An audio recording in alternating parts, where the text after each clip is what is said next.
ರೇಣುಕಸ್ವಾಮಿ ಕೊಲೆ ಪ್ರಕರಣಕ್ಕೆ ಸಂಬಂಧಪಟ್ಟ ಹಾಗೆ ಮತ್ತಷ್ಟು ಅಪ್ಡೇಟ್ಸ್ ಲಭ್ಯ ಆಗ್ತಾ ಇದೆ. ನಾಳೆಯಿಂದ ಪ್ರಕರಣದ ಟ್ರಯಲ್ ಆರಂಭ ಆಗುತ್ತೆ ಅನ್ನುವಂತಹ ಮಾಹಿತಿ ಸದ್ಯಕ್ಕೆ ಲಭ್ಯ ಆಗಿರೋದು.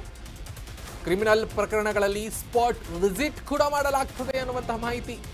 ಡಿ ಗ್ಯಾಂಗ್ನಿಂದ ರೇಣುಕಸ್ವಾಮಿ ಕೊಲೆ ಪ್ರಕರಣಕ್ಕೆ ಸಂಬಂಧಪಟ್ಟ ಹಾಗೆ ನಾಳೆಯಿಂದ ವಿಚಾರಣೆ ಆರಂಭ ಆಗುತ್ತೆ.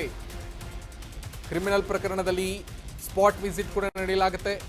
ಟ್ರಯಲ್ ವೇಳೆ ಮುಖ್ಯ ಪಾತ್ರ ವಹಿಸುತ್ತೆ ಇದು ಅನ್ನೋದಾಗಿ ಪಟ್ಟಣಗೆರೆ ಶೆಡ್ ಸೋಮನಹಳ್ಳಿ ಶವ ಎಸೆದಂತಹ ಜಾಗಕ್ಕೆ ಎಸ್ಪಿಪಿ ಪ್ರಸನ್ನ ಕುಮಾರ್ ಹಾಗೂ ತನಿಖಾಧಿಕಾರಿ ಚಂದನ್ ಕುಮಾರ್ ಭೇಟಿ ನೀಡಿ ತಲಾಶ್ ಮಾಡ್ತಾರೆ ಅನ್ನುವಂತಹ ಮಾಹಿತಿ ಸದ್ಯಕ್ಕೆ ಲಭ್ಯ ಆಗಿರೋದು.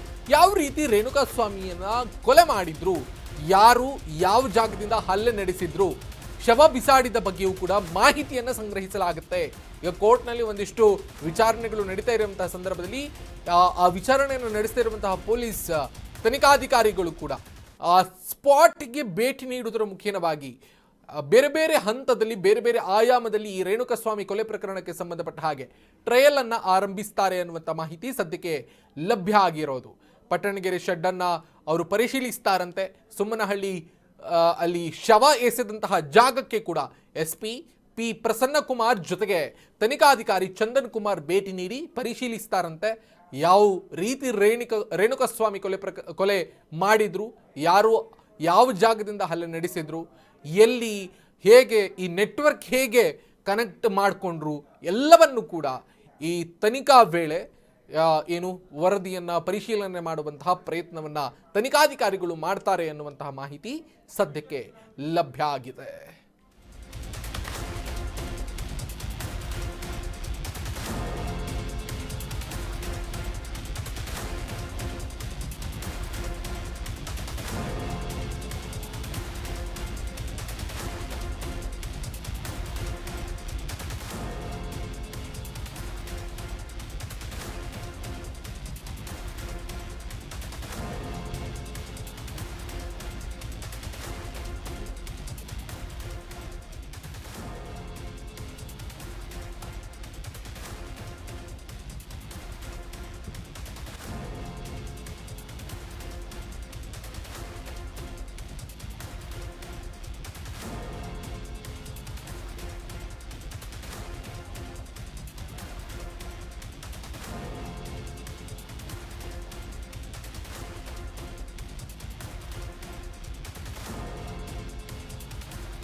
ಚಿತ್ರದುರ್ಗದ ರೇಣುಕಸ್ವಾಮಿ ಕೊಲೆ ಪ್ರಕರಣಕ್ಕೆ ಸಂಬಂಧಪಟ್ಟ ಹಾಗೆ ತನಿಖಾಧಿಕಾರಿಗಳು ಸ್ಪಾಟ್ ವಿಸಿಟ್ ಅನ್ನು ಮಾಡುವುದರ ಮುಖೇನವಾಗಿ ಟ್ರಯಲ್ ಅನ್ನು ಆರಂಭಿಸಿರುವಂತಹ ಮಾಹಿತಿ ಸದ್ಯಕ್ಕೆ ಲಭ್ಯ ಆಗಿರೋದು.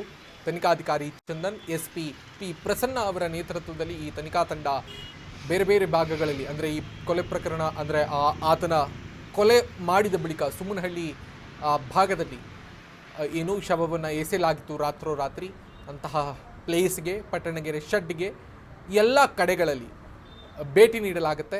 ಜೊತೆಗೆ ಪರಿಶೀಲನೆ ನಡೆಸೋದ್ರ ಮುಖೇನವಾಗಿ ಯಾರ್ಯಾರಿದ್ರು, ಯಾರ್ಯಾರು ಯಾವ್ಯಾವ ಸಮಯಕ್ಕೆ ಬಂದರು, ಕೊಲೆಯನ್ನು ಹೇಗೆ ಮಾಡಲಾಯಿತು, ಆಮೇಲೆ ಕೊಲೆ ಮಾಡುವ ಸಂದರ್ಭದಲ್ಲಿ ಯಾರಿದ್ರು, ಯಾವ ಕಾರನ್ನು ಬಳಸಿದ್ರು, ಮೊಬೈಲ್ ನೆಟ್ವರ್ಕನ್ನು ಯಾವ ರೀತಿಯಾಗಿ ಬಳಸ್ಕೊಂಡ್ರು ಇವರು, ವಾಟ್ಸಪ್ಪನ್ನು ಅಥವಾ ಯಾವ ರೀತಿಯಾಗಿ ಕಾಲ್ ಮಾಡಿದ್ರು, ಯಾವ ರೀತಿಯಾಗಿ ಮಾತನಾಡ್ಕೊಂಡ್ರು, ಯಾವ ರೀತಿಯಾಗಿ ಮೆಸೇಜನ್ನು ಪಾಸ್ ಮಾಡಿಕೊಂಡ್ರು ಎಲ್ಲವನ್ನು ಕೂಡ ತನಿಖಾ ವೇಳೆಯಲ್ಲಿ ಸಂಗ್ರಹಿಸುವಂತಹ ಸಾಧ್ಯತೆಗಳು ಇದೆ ಅನ್ನುವಂತಹ ಮಾಹಿತಿ ಸದ್ಯಕ್ಕೆ ಲಭ್ಯ ಆಗ್ತಾ ಇದೆ. ಕರ್ನಾಟಕ ನ್ಯೂಸ್ ಬೀಟ್ ಇದನ್ನ ಎಕ್ಸ್ಕ್ಲೂಸಿವ್ ಆಗಿ ನಿಮಗೆ ತಿಳಿಸುವಂತ ಪ್ರಯತ್ನವನ್ನ ಮಾಡ್ತಾ ಇದೆ. ದರ್ಶನ್ ಆ್ಯಂಡ್ ಗ್ಯಾಂಗ್ನಿಂದ ಡಿ ಗ್ಯಾಂಗ್ ಅಂತ ಏನು ಕರಿತಾ ಇದ್ವಿ, ಈ ಒಂದು ಕೊಲೆ ಪ್ರಕರಣಕ್ಕೆ ಸಂಬಂಧಪಟ್ಟ ಹಾಗೆ ನಟ ದರ್ಶನ್ ಆರೋಪಿ ನಂಬರ್ 2, ಆರೋಪಿ ನಂಬರ್ 1 ಪವಿತ್ರ ಗೌಡ ಇರ್ತಾರೆ, ಆರೋಪಿ ನಂಬರ್ 2 ದರ್ಶನ್ ಇರ್ತಾರೆ, ಜೊತೆಗೆ ಉಳಿದ ಎಲ್ಲ ಅವರ ಸಹಚರರೆಲ್ಲ ಇದ್ರಲ್ಲ ಅವರೆಲ್ಲ ಸೇರಿಕೊಂಡು ಈ ಪ್ರಕರಣದಲ್ಲಿ ಹೇಗೆ ಭಾಗಿಯಾಗಿದ್ರು, ಯಾವ ರೀತಿಯಾಗಿ ಆ ಕೊಲೆಯನ್ನು ಮಾಡಿದ್ರು, ಏನು ಎತ್ತ ಅನ್ನೋದರ ಬಗ್ಗೆ ಸಂಕ್ಷಿಪ್ತವಾದಂತಹ ಮಾಹಿತಿಯನ್ನು ಕಲೆ ಹಾಕುವಂತಹ ಪ್ರಯತ್ನವನ್ನು ಎಸ್ಪಿ ಚಂದನ್ ತನಿಖಾಧಿಕಾರಿಗಳು ಜೊತೆಗೆ ಎಸ್ಪಿ ಪ್ರಸನ್ನ ಕುಮಾರ್ ಅವರ ನೇತೃತ್ವದಲ್ಲಿ ಇದು ನಡೆಯುತ್ತೆ ಎನ್ನುವಂತಹ ಮಾಹಿತಿ ಕರ್ನಾಟಕ ನ್ಯೂಸ್ ಬೀಟ್ಗೆ ಸದ್ಯಕ್ಕೆ ಲಭ್ಯ ಆಗಿದೆ.